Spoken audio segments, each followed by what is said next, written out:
it's Shell from Scrap Secrets and welcome back to my channel. Today is the last solo submission for me for the hashtag Till Death Do Us Craft series, and we're going to be making another fun fold card.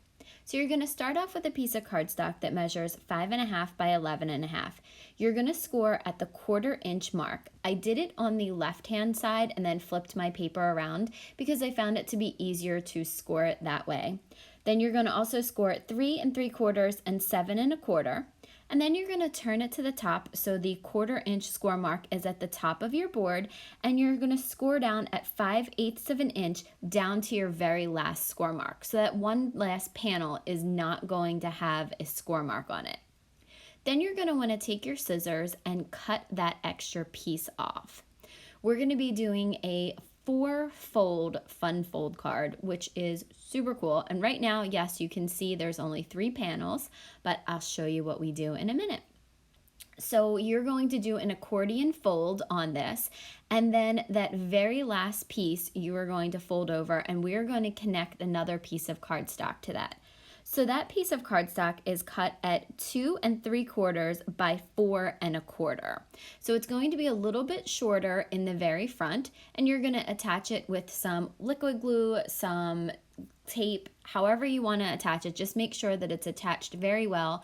And I'm going to take my scissors and trim off that little additional piece at the top so it looks seamless, like it's just one piece of cardstock. And there's the fold. And next I took 2 different kinds of pattern paper, and these are from a Michael's Hot Buy Recollections pack that I got on one of the sales. Like I've said in previous videos, I can't pass them up. So you're going to cut 2 pieces at 2.5 by 4, 4 pieces at 3 1/4 by 4 3/4, and 2 more pieces at 4 by 5 1/4. Now you don't have to decorate the back. I decided to because the cardstock that I used for the card base was a little bit less sturdy than I normally would use. This, I believe, was actually inserts from some scrapbook albums because I needed 12 by 12 paper, and it was the first piece that I pulled out of my cubbyhole that has the black cardstock in it. And sorry, that was Lucy. She's just agreeing with me. So I cut down the pattern paper to mat both sides of it just so that we would make it a little bit more sturdy. So I love fun folds, and I decided for my last solo submission I would do a fun fold that I've never done before. So I'm just taking my Honeybee Bee Precision glue and putting some glue on the back of all of the pieces. I did run around the edges of all of the cardstock with the Distress Oxide in Black Soot. The new Villainous Potion would have been absolutely perfect for this, but I haven't ordered it yet. So let me know, have you guys ordered it yet, and where have you ordered it from? I've gotten a couple people say a couple different places.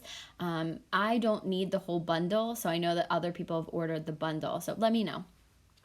And back to the card, the stamps that I'm pulling out right now are from Colorado Craft Company's Witch's Monkey, and it's these legs. This is part of their Lovely Legs stamp sets, and I love them. I'm using that same black cardstock, or I guess the inserts from the scrapbook pages, to ink up the sentiment as well as that main image from Witch's Monkey. You see, I'm just putting some of the anti-static powder on there. That is the light kaolin powder that I have, and I keep it in a small container, and I use a makeup brush that I got off of Amazon to go over the paper so that I don't get any stray embossing powder anywhere. And then I'm going to be using some Recollections embossing powder in gold. This is very, very old. Like I've said in some of my other videos when I've done embossing, it's probably about 10 years old, but it still works. I love it. So I'm taking out a scrap piece of paper and dumping the gold embossing powder on top of it. This, you can use as much as you want. You will use very, very little powder when you do this. I love embossing, and especially in gold. So I've had this, like I said, for 10 years, and you can see how much of the powder is actually gone. Now, here's my favorite part is when you see the image heat up and you can see how amazing it looks and how easy it is to tell between embossing powder that's been heated and has not been heated. So now I did go on the back of it to try to minimize some of that warping. Here's where I made one of my mistakes. I put that sentiment on the back, and then I realized once I put it down, you're not going to be able to see half of the sentiment because it's going to be covering half of the sentiment. It's going to be glued to the background. Now I could have done two other things. I could have done what I did, which is take it apart. Or what I could have done is put the Happy Halloween on the front and then glued it to the back, glued the other part to the back. I didn't think of that until right now. You'll see how I fix it in 1 second. So I'm tearing that apart. Luckily, the glue hadn't really adhered yet, and I'm trying to figure out, okay, how do I do this? And that's probably what I should have done, is just slid it over a little bit and glued it like that. But I thought, no, I'm actually going to have some gold on the back, because you see the edges have the gold triangles in the corners, and I thought it would be really neat to mimic that. So I'm going to cut a piece of black cardstock from that same piece and glue it to the back, and then we're going to heat emboss it. So this is showing you another technique of things that you can do. You can create your own embellishments or paper with heat embossing. So the first thing I'm going to do is take more of that Honeybee Bee Precision glue the piece to the back of my backer so that I have a handle. If you need the entire piece, you can glue a piece of paper to it and use that as a handle. It works just perfectly, but I decided to use the one side of that as a handle. Then I'm going to take my Versamark ink pad, and I'm going to run it all over the back of that black piece. And then, I don't know why I did that with my brush. It needs to stick to the whole entire thing, so you really didn't need to do that. But now I'm covering the entire piece with Versamark, and now I'm going to take the same embossing powder, dump that over there, and then heat emboss it. The heat embossing tool that I'm using is the Wagner heat gun, and I absolutely love it. It has 2 speeds, as you can see there. One is the lower heat and speed, and number 2 is the higher heat and speed. I heat everything that I emboss on number 2. If I'm drying something, I will put the number 1 on. So there you can see that I've heat embossed the background, and I'm just trying to figure out again where this piece is going to go.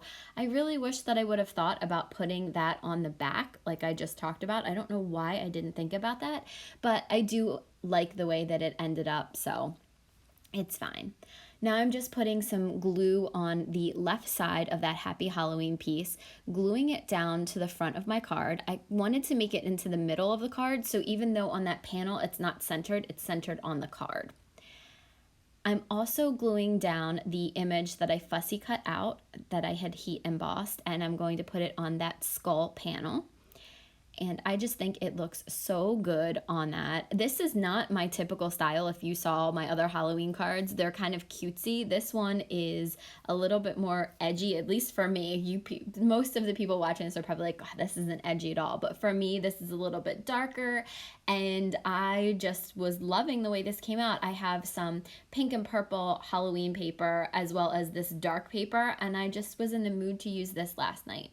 So as you can see, I was playing around with the design of it, and I decided to do the Eat, Drink, and Be Scary on the left-hand side, the skull paper. For that back panel with the roses on it, I had a really hard time figuring out what to do with it.